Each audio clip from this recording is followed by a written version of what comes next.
अस्सलाम वालेकुम स्टूडेंट्स। ये जो लास्ट वीडियो में हमारा रहता था प्रायोरिटी स्केजुलिंग हम कर रहे थे, उसमें हमने प्रिमिटिव किया था और हमारा नॉन प्रिमिटिव रहता था और राउंड रोबन स्केजुलिंग रहता है। तो अब हमने जो करना है वो हमारा नॉन प्रिमिटिव करेंगे प्रायोरिटी स्केजुलिंग।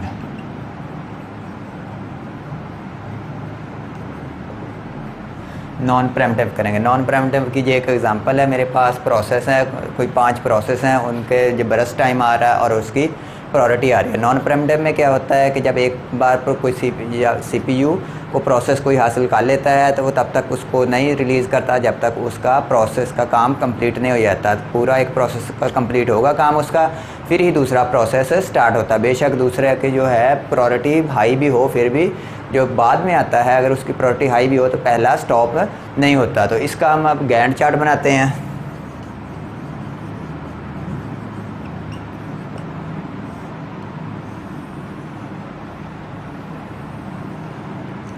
यहाँ से 0 सेकंड से हमारा काम स्टार्ट होगा। तो ये नॉन प्रिमिटिव है, तो मैं कहता हूँ कि ये जो इनका अराइवल टाइम है सबका 0 सेकंड है। सब 0 सेकंड पे हमारे पास आ जाते हैं। तो प्रोसेस 0 सेकंड पे प्रोसेस 1 भी है, प्रोसेस 2 भी, प्रोसेस 3 भी, 4 भी एंड 5 भी, सब के सब प्रोसेस हमारे पास आ चुके हैं। तो अब इसमें देखा जाएगा कि सबसे हाई प्रायोरिटी किसकी है। तो इसमें मैंने आप लोगों को बताया था कि जो हम प्रायोरिटी को काउंट करते हैं, हम देखते हैं कि जो लोएस्ट नंबर है उसको हाईएस्ट प्रायोरिटी रखते हैं। जो अगर नंबर 1 है तो उसकी प्रायोरिटी सबसे ज़्यादा है, वो टॉप पे है। नंबर 2 की प्रायोरिटी सेकंड पे है, 3 की थर्ड पे नंबर पे है। इस तरह से प्रायोरिटी होगी। हम हाईएस्ट टू लोएस्ट नहीं करेंगे, हम लोएस्ट टू हाईएस्ट करेंगे प्रायोरिटी को। तो सबसे पहले हमारे पास ये प्रोसेस देखें, सबसे ज़्यादा प्रायोरिटी किसकी है। प्रायोरिटी अब हमारे पास प्रोसेस 2 की प्रायोरिटी सबसे ज़्यादा है। तो हमारा जो सबसे पहले प्रोसेस चलेगा वो प्रोसेस 2 चलेगा। तो हमारा यहाँ पे प्रोसेस 2 काम करना स्टार्ट करेगा और प्रोसेस 2 का जो बरस्ट टाइम है वो जस्ट 1 सेकंड का है।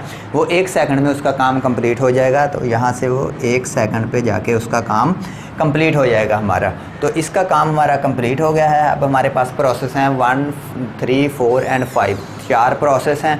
अब इनमें देखा जाएगा कि सबसे ज़्यादा प्रायोरिटी हाई किसकी है। अब हमारे पास प्रोसेस 5 है, इसकी प्रायोरिटी 2 है, इसकी सेकंड हाईएस्ट प्रायोरिटी है। तो सेकंड नंबर पे जो प्रोसेस चलेगा वो हमारा प्रोसेस नंबर 5 चलेगा। तो इसका जो बरस्ट टाइम है वो 5 सेकंड का है। ये 5 सेकंड के लिए अपना काम करेगा। 1 सेकंड पहले प्रोसेस ने लिया था, प्रोसेस 2 ने, 5 सेकंड इसने लेने हैं और 6 सेकंड पे जाके इसका काम कंप्लीट हो जाएगा। यहाँ 6 सेकंड पे जाके इसका काम कंप्लीट हो जाएगा। उसके बाद ये भी कंप्लीट हो गया। उसके बाद देखेंगे कि उसके बाद प्रायोरिटी किसकी आती है हमारे पास। अब प्रोसेस 1 उसकी भी प्रायोरिटी 3 है और प्रोसेस 3 है उसकी भी प्रायोरिटी 3 है। अब दोनों में से पहले कौन सा चलेगा। अगर 2 प्रोसेस ऐसे हैं कि जिनकी प्रायोरिटी सेम है तो वो उनमें से जो फर्स्ट कम फर्स्ट सर्व होगा, कि जो पहले आया है फिर उसका काम पहले होगा। अब देखें प्रोसेस 1 है, इसकी प्रायोरिटी भी 3 है, तो ये प्रोसेस 1 चलेगा क्योंकि ये प्रोसेस 1 प्रोसेस 3 से पहले है, तो इसलिए ये पहले चलेगा। अब इसका बरस्ट टाइम 10 है, तो ये 16 सेकंड पे जाके इसका काम प्रोसेस 1 का कंप्लीट हो जाएगा। हमारा ये भी कंप्लीट हो गया है। अब हमारे पास प्रोसेस 3 और प्रोसेस 4 रहते हैं। प्रोसेस 3 है, इसकी प्रायोरिटी प्रोसेस 4 से हाई है, तो ये प्रोसेस 3 काम स्टार्ट करेगा। यहाँ पे प्रोसेस 3 इसका 2 सेकंड का काम है, तो ये 16 और 2 18 पे जाके इसका काम कंप्लीट हो जाएगा हमारा। और उसके बाद हमारे पास प्रोसेस 4 रहता है। जो प्रोसेस 4 है इसकी प्रायोरिटी लास्ट पे है। अब ये लास्ट पे होगा हमारा, इसका बरस्ट टाइम 1 है, तो ये 19 सेकंड पे जाके इसका काम कंप्लीट हो जाएगा। अब हमारे सारे के सारे प्रोसेस हैं जो वो उनका काम कंप्लीट हो गया है। अब हम इसका क्या करेंगे जी, फिनिश टाइम निकालेंगे कि कौन सा प्रोसेस किस टाइम पे फिनिश हुआ है, क्योंकि हमने निकालना है average waiting time. Average waiting time के लिए हमें पहले वेटिंग टाइम हर एक का चाहिए होगा, तो वेटिंग टाइम के लिए हमें पहले फिनिश टाइम चाहिए होगा। फिनिश टाइम निकालते हैं हम। वेटिंग टाइम निकालने के लिए हमें फिनिश टाइम में से उसका बरस्ट टाइम और अराइवल टाइम माइनस करना पड़ता है, जैसे हमने लास्ट वीडियो में डिस्कस किया था। तो हम इसका फिनिश टाइम निकालते हैं।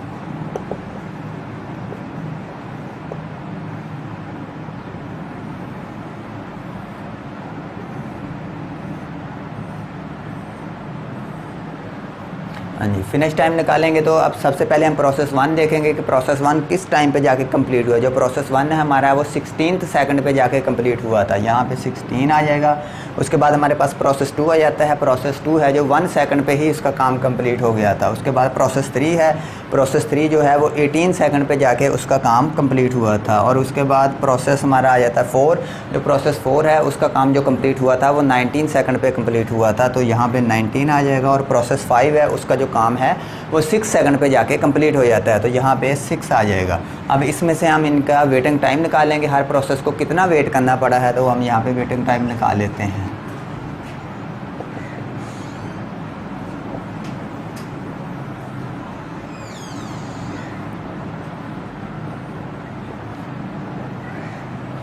वेटिंग टाइम के लिए हमें फिनिश टाइम में से उनका बरस टाइम और उनका अराइवल टाइम माइनस करना है। इनका अराइवल टाइम सबका 0 है, इसलिए अब सिर्फ फिनिश टाइम में से आपका बरस टाइम ही माइनस होगा। 16 में से 10 माइनस करेंगे 6 इसका वेट आ जाएगा, 1 से 1 0 इसका आ जाएगा।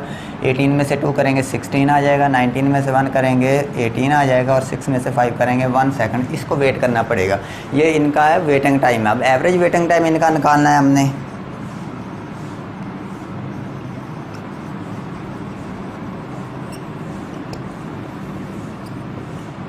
एवरेज वेटिंग सबको सम करके उनकी जो तादाद है उन पर डिवाइड कर देंगे। पहले को 6 सेकंड के लिए वेट करना पड़ा, 0 सेकंड, 16, 18 और 1 सेकंड वेट करना पड़ेगा। और ये टोटल हो जाएंगे हमारे 41, ये टोटल बन जाते हैं। ये 41 को आप 5 पे डिवाइड करेंगे तो हमारा जो आंसर आ जाएगा ये 8 सेकंड हर एक प्रोसेस को वेट करना पड़ता है। ये हमारी थी नॉन प्रेम्पटिव स्केजुलिंग। जो प्रेम्पटिव स्केजुलिंग था उसमें जस्ट 3 सेकंड था, तो प्रेम्पटिव स्केजुलिंग इससे बेटर है। इसके बाद हमारी जो लास्ट स्केजुलिंग आ जाती है वो हमारी आती है जी राउंड रोबन आ जाती है। राउंड रोबन स्केजुलिंग में क्या होता है,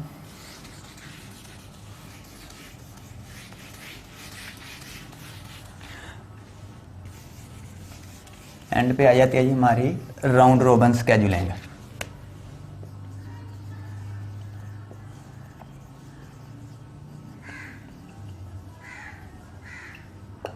ये जो राउंड रोबन स्केजुलिंग होती है ये प्रेमिटिव होती है, ये नॉन प्रेमिटिव नहीं होती। तो हमारे पास प्रोसेस हैं 3, मैं कहता हूँ। पहला प्रोसेस है, इसका बरस टाइम 24 सेकंड है। सेकंड प्रोसेस का 3 है, और प्रोसेस 3 है, इसका भी बरस टाइम जो 3 सेकंड है। राउंड रोबन में होता है हम टाइम इंटरवल सेलेक्ट कर लेते हैं कि हर जो प्रोसेस है वो इतने टाइम के लिए, इतने सेकंड के लिए अपना काम करेगा। पहला प्रोसेस है जो हम टाइम इंटरवल सेलेक्ट करेंगे कितने सेकंड के लिए ये काम करेगा, वो उतने सेकंड के बाद वो सीपीयू को रिलीज़ कर देगा, और सेकंड प्रोसेस अपना काम स्टार्ट कर देगा। जब सेकंड के उतने सेकंड हो जाएंगे तो वो सेकंड रिलीज़ कर देगा। उसके बाद थर्ड की बारी आ जाएगी। इसी तरह फिर दोबारा से प्रोसेस 1 2 3, फिर इसी तरह से 1 2 3, इस तरह से ये चलता रहेगा। हम टाइम इंटरवल सेलेक्ट कर लेते हैं। जो इसका गैंट चार्ट बनेगा वो इस तरह से बनेगा।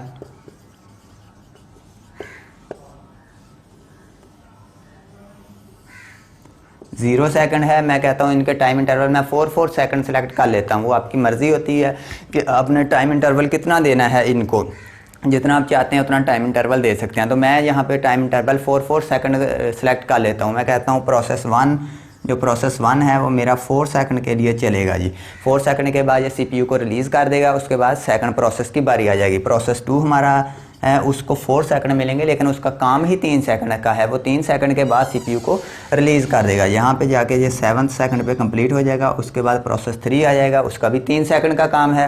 7 और 3 ये 10 सेकंड पे जाके ये भी सीपीयू को रिलीज़ कर देगा। उसके बाद हमारे पास ये दोनों कंप्लीट हो गए हैं। अब हमारे पास सिर्फ प्रोसेस 1 रह जाता है। जो प्रोसेस 1 है ये अपना काम करेगा, और ये इसको हम प्रोसेस 1 ये 4 सेकंड ये 14 पे चला जाएगा। फिर प्रोसेस 1 ही होगा तो ये 18 तक जाएगा। फिर प्रोसेस 1 ही होगा, ये 18 के बाद 22 तक जाएगा। फिर प्रोसेस 1 ही होगा, 26 तक जाएगा। और एंड पे फिर ये हमारे पास प्रोसेस 1 ही है, ये 30 सेकंड तक। ये सारे के सारे टाइम इंटरवल फिर हमारे इसी प्रोसेस 1 के ही होते हैं। ये हमारी सीपीयू स्केजुलिंग थी। अगर आपका कोई क्वेश्चन है तो आप मुझसे पूछ सकते हैं इस बार।